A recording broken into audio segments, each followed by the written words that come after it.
দেশ জুড়ে একের পর এক ভূমিকম্পের পর এবার সাগরে নতুন ঘূর্ণিঝড় সৃষ্টির আশঙ্কা। এ নিয়ে সতর্ক করেছেন আবহাওয়া পর্যবেক্ষক সংস্থাগুলো। স্ট্রেইট অফ মালাক্কা ও আশপাশের এলাকায় যে লঘুচাপ তৈরি হয়েছে সেটি এখন ধীরে ধীরে শক্তি সঞ্চয় করছে।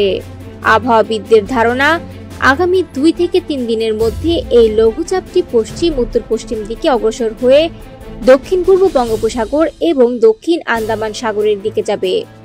সেখানে অনুকূল পরিস্থিতি তৈরি হলে এটি নিম্নচাপে পরিণত হতে পারে।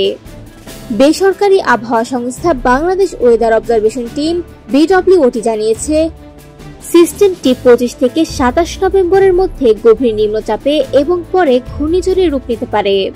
ঘূর্ণিঝড়ে পরিণত হলে এর সম্ভাব্য নাম হতে পারে সেনিয়ার। পূর্বাভাস বলছে 28 বা 29 নভেম্বরের দিকে এটি আরও উত্তর পশ্চিম দিকে উঠে মধ্য বঙ্গোপসাগর ও পশ্চিম মধ্য বঙ্গোপসাগর এলাকায় পৌঁছাতে পারে।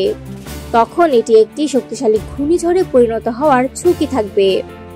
বিশেষজ্ঞরা বলছেন, পরিবেশ অনুকূল থাকলে ঘূর্ণিঝড়টি দিক পরিবর্তন করে উত্তর বা উত্তর পূর্ব দিকেও যেতে পারে।